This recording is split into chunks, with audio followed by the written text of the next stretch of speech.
Many Nigerian telecommunications subscribers have been experiencing a number of problems in recent times, ranging from poor service quality across all the networks, a high rate of drop calls, non-delivery of text messages, poor data services, conflicting connections, unsolicited calls and text messages, among others. Now, of course, we have the Deputy Convener, Joint Action Front, Ajike Chude, in the studio with us to discuss how the sector can get out of these problems. Good morning and thanks for joining us. Yeah, good morning. Well, maybe we should start by asking exactly what led to these problems, because pre-2014, the Nigeria telco market was very attractive to foreign investors and, of course, local investors too.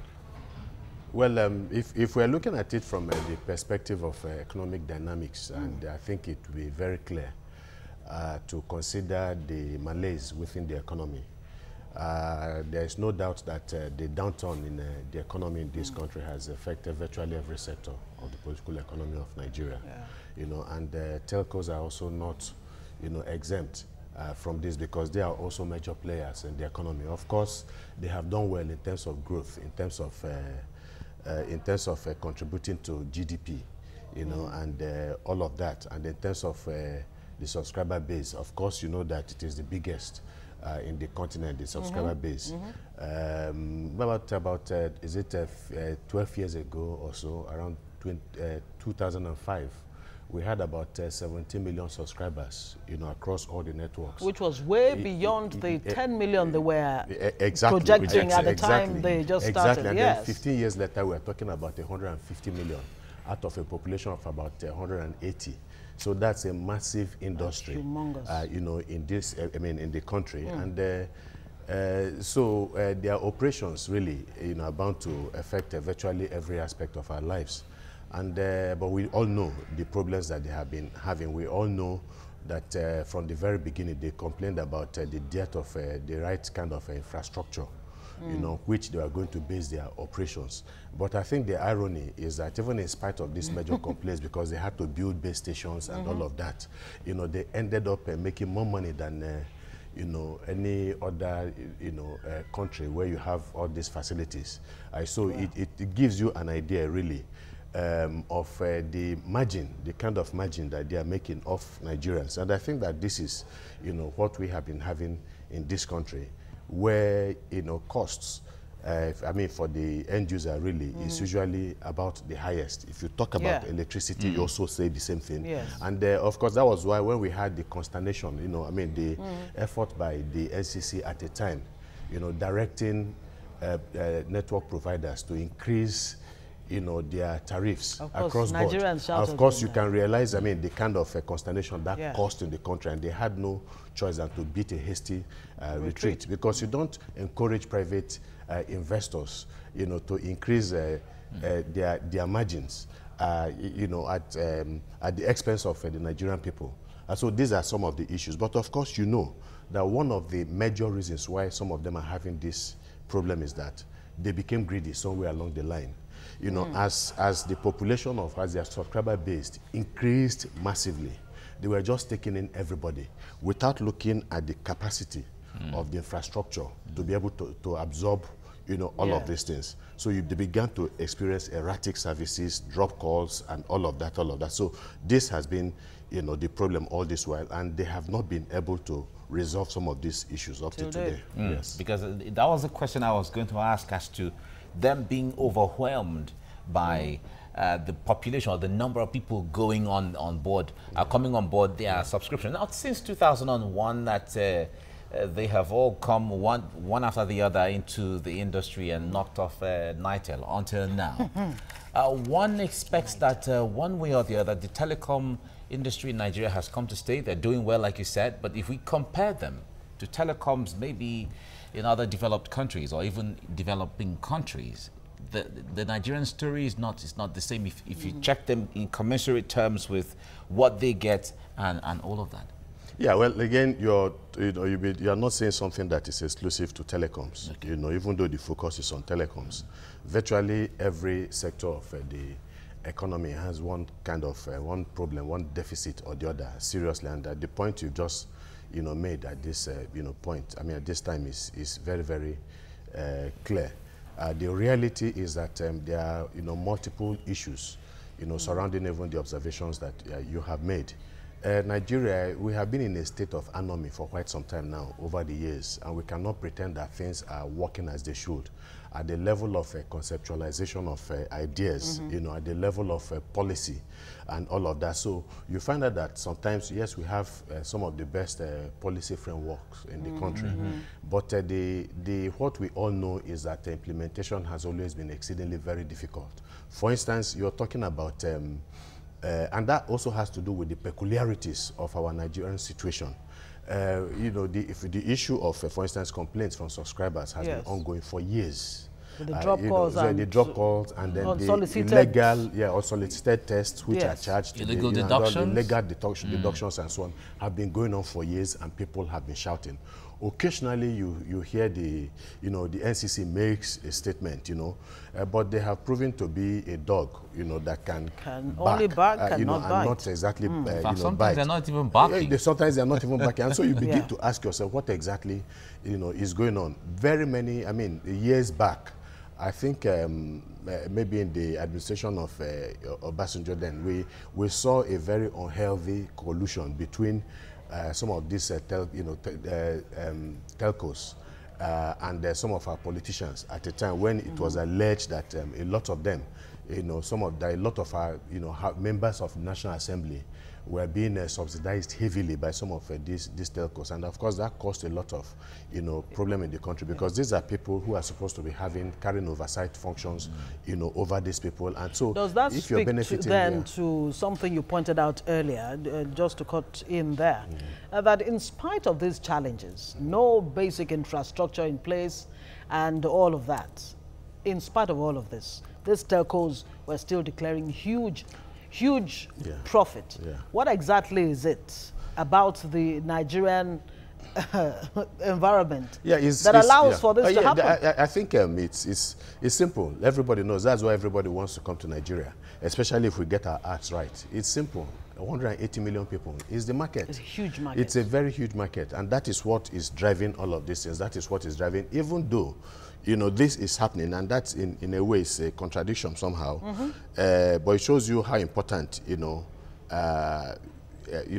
communications through phones and so on are in Nigeria, or is in Nigeria, and that has to do with the fact that you still have a population, from what we've been told by international financial organizations, a population where you have about 70% of the citizens of this country on less than $2 or $3 a day. And yet the telcos are reaping handsomely from it. So it tells you really that communication is exceedingly very important in Nigeria. And again, some people might forego certain things that they might want to do and place some level of priority over making phone calls and all of that. So it's critical. The population has played a very serious role in the huge profits being declared by some of these. Is it also because the GSM, which basically is what the telcos provide, has become the conventional means of communication as against a complementary one? Yes, the CDMA, I think there are two other platforms, the CDMA and then the other one too. But obviously, the GSM has come in, and like you said, to stay, and has taken over the vacuum left by the CDMAs and the other, platform. The reality is that about 80% of Nigerians are now using the GSM, technology. So in a way that has relegated the others to the background, and they are making, so much money. But again, you also want to ask, because even in the midst of this, we've had, telecom, service providers that have had serious financial issues. So I don't know, I would say so much about management or mismanagement of that. For instance, the Etisalats and so on. In the past, we had the problems with, is it the Zanes that became, the Airtels and all of that. So we've had all of that, all of these challenges, even in the process. They themselves have also been complaining about infrastructural decay and the rest, and they have had to bring in third parties, you know, in the process to run some of the activities that they were running before. And of course, you know that that sector too was the one of the highest paying sectors some 15 years back. And so you had three competing sectors in terms of remuneration of workers. Yeah. You had the banking sector, you have the oil and gas sector, and they have the telecoms. Everybody wanted to go in, but again, maybe as a result of so many economic interplay of forces, you now have a situation where a lot of them are now abusing certain sections of our labor laws. They are now engaging contract staff and all of that. So these are also some of the challenges. Because obviously they're not able to sustain from what we have been told. Again, they've also complained about multiple taxation. Are they justified to complain about this? Because they're saying it's hampering their profits and, of course, by extension, growth and expansion. Yeah. The taxation policy in this country is being looked at from one perspective, and that is that whatever you can tax, you make money from it. But our government officials do not understand that taxation can be used for different purposes. You can use taxation to inflate the economy. You can use taxation to reflate, deflate the economy. So what do? If you have to little money to go after goods and services, what do? You reduce the taxes that people have to pay. They do not understand, but in Nigeria, taxation is about getting more from the people. But if you want to inflate an economy, you reduce the taxes that people are paying, so that people will have more money. And with these monies, they are able to go into the economy to buy goods and services and so on. And if we had a viable, manufacturing industry where we produce goods and services and so on, the tendency is that the manufacturers will now have to bring in import machineries to meet up with the, with the new demands that you have in the market. These are the things that are done, using taxation. But taxation, like I said, is just a one-way ticket. It's all about we need to get more from the people, but you have to look at it from so many, other aspects, and that is also part of the problem. All right, Telcos have complained of not the cost of operating their services from getting their diesel. In fact, so many of their power stations are constantly on diesel for years and so on generating sets. Yeah.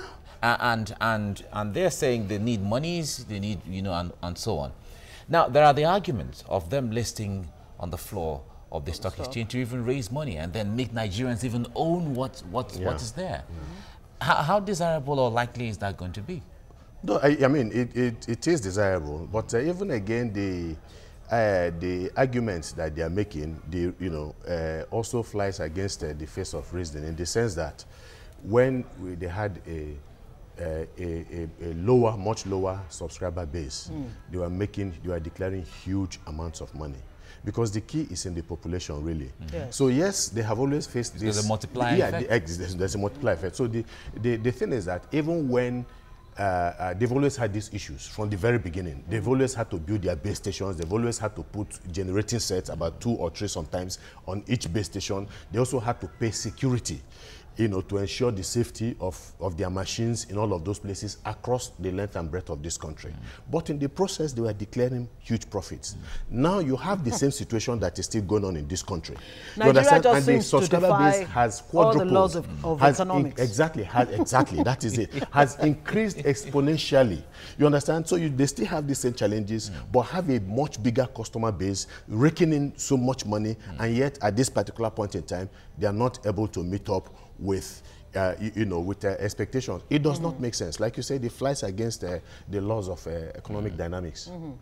Okay, so now there's the challenge too of funding, which Mike just referred to, and they've been saying that instead of upgrading the systems and expanding their networks, they've had to, take part of their profits to maintain some of their infrastructure and even provide in the first place. Of course, there's the issue of vandalism and all of that, which they have to face every now and again. But how does this position the NCC in terms of whose interest really should they be protecting?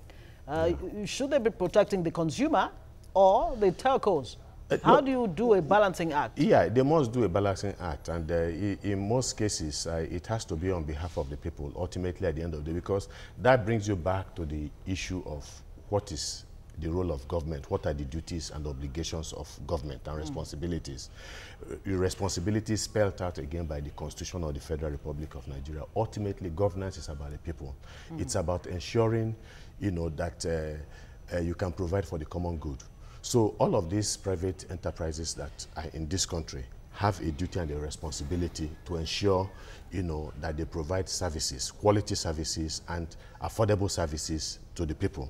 And so it is the duty and responsibility of supervisory agencies of government to ensure that, they have a balancing act, between providing, as much as possible, providing for the interest of these private organizations and protecting, most essentially, the interest of Nigerians. And, at a forum somewhere in Lagos, when we were talking about the issue of electricity, a former minister of, energy had talked about,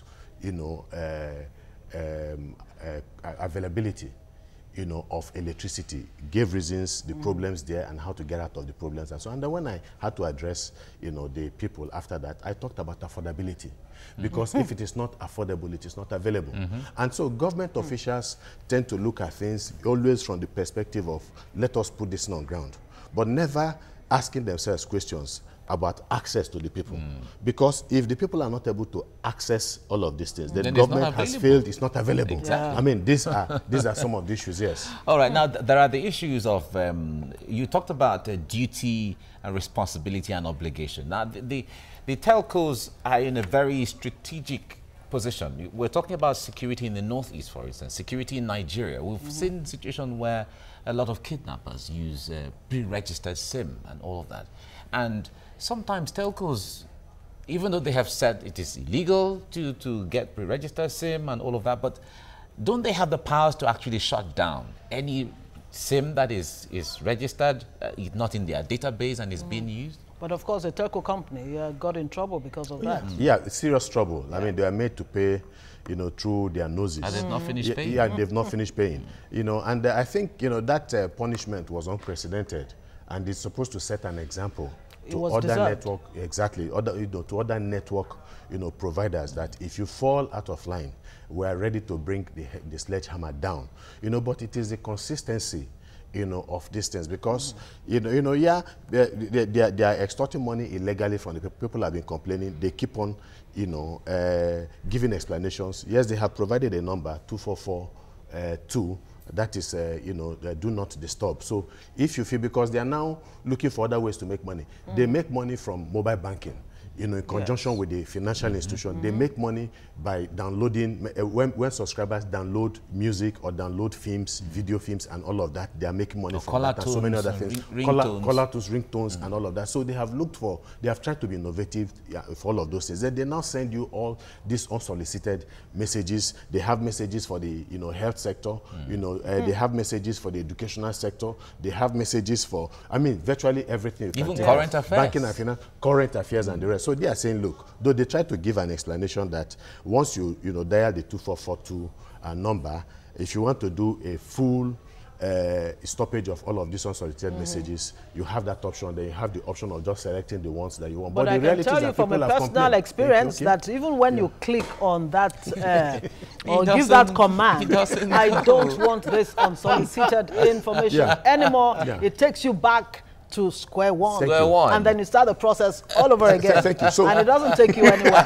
I can tell you, I want to tell you that it's deliberate, because it's about technology. It's about what you put into the system. That's what it brings out. I have had that issue too, and it's not just that I tried to do it with my phone. I went to a customer friendship center to complain, and they did everything on the computer and told me it was okay. Just as I went out of the door, I got the same unsolicited message. And so you ask yourself, what is happening? So I think it's delay tactics. So sometimes they subscribe you for some kind of packages you didn't even want to. Yes, they do it on your behalf. And you will not believe that some of them make as much as, if you look at this, a network provider that has about 61 million subscribers, one has about 37 million and all of that. By the time you deduct, for instance, like 100, or 200 naira each, and so they're talking of about 6.1 billion.